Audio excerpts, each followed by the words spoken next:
Okay, according to a report last night, the Panthers are now in the trade talks with the Texans for Deshaun Watson. The question is, would Deshaun Watson waive his no trade clause? Because that's the only way you can get traded if you have a no trade clause. The player has to waive the trade clause. We got some news around Friday afternoon that he waived his trade clause to go to Miami, but it's really Deshaun Watson's decision. Now, according to Jay Glazer, or to Schrager, who said that, well, if they do trade him, the NFL has to come to a decision of whether or not they put him on the exempt list.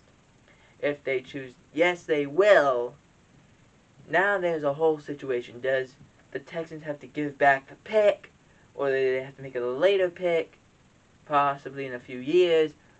Who knows exactly. But if he's not, they get to play him.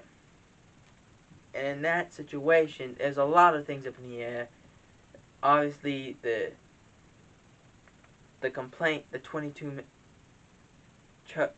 complaints, the 22 civil complaints, and the actual 10 other that they have. It's a lot to go on. The NFL hasn't made a decision yet. If he gets traded in 8 days or less, he won't have to. The NFL will have to come to a decision very quickly. Robert Saleh, the New York Jets head coach, said that the Patriots punched him in the mouth. They punched us in the mouth. And he's 100% right. They did. You cannot lose 54-13. I don't care how good your team is. You can't lose that. When you lose by a total of 41, that's terrible. That is just horrible. And I haven't seen if Mike Greenberg has done a rant on the New York Jets yet. For this week, I'm waiting for it. If I can find it, I will. Because I want to hear what he's going to say. I mean, you can't get beaten by 41. 41! That's not great. Now, I'm not saying the Chiefs did any better. They lost by 24. But at least they lost by 24. You lost by 41. That's not good.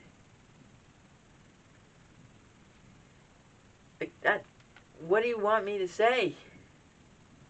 They lost by 17 more points. If you're the Jets, what do you got to do? How do you got to do it? Figure it out. Because you can't lose by 41 again. Especially, you lost in New England earlier, and you lost badly, but now you lost even worse. You can't do that again. 49ers quarterback Jimmy Garoppolo was taken off the injury report with his calf injury. And as we'll talk about the situation with the 49ers quarterback in a future video. He did play against the Colts, so that was a good sign. But backup quarterback Trey Lance, who ended up injuring his knee against Arizona, is out. We don't know how long he's out, but again, we'll talk about that in a future video. Steelers outside linebacker T.J. Watt was fined a total of $10,815 for unnecessary roughness for attempting to punch the ball out from running back Alex Collins against the Seahawks running back Alex Collins last Sunday, which would have been 2 Sundays ago.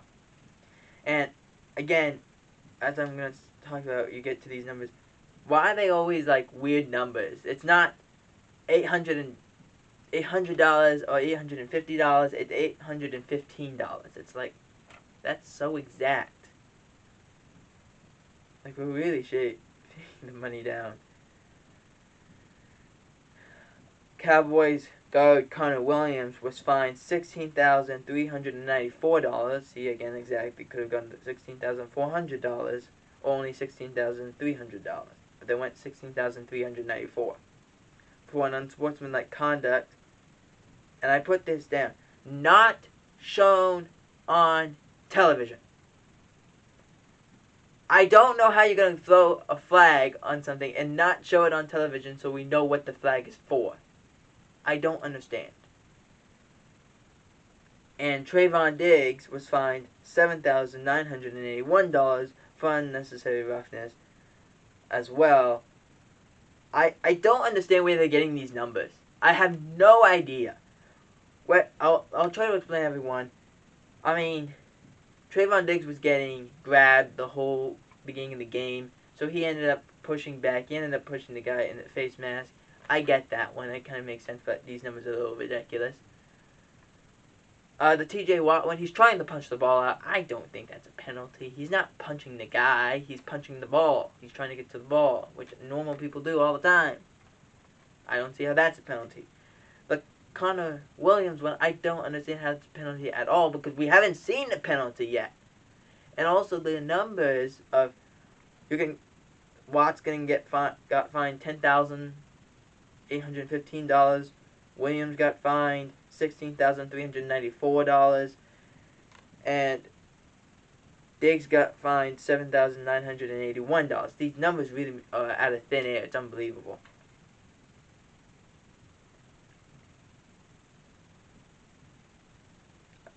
Now, on some great news to end the video. Tom Brady ended up becoming the first quarterback to ever throw 600 career passing touchdowns. So congratulations to Tom Brady. In which he didn't take all the credit for himself. He's still focused on, well, we made some mistakes here and there. We want to get better at that. So that's a great way. Live in now and focus on the things we didn't do and let's get better at those things. Not worry about what we did do. But again, congratulations to Tom Brady. They kind of made a mistake. Mike Evans threw the ball into the stands. And he's like, oh crap. Oh my gosh. Oh my gosh. I didn't know it was his 600th.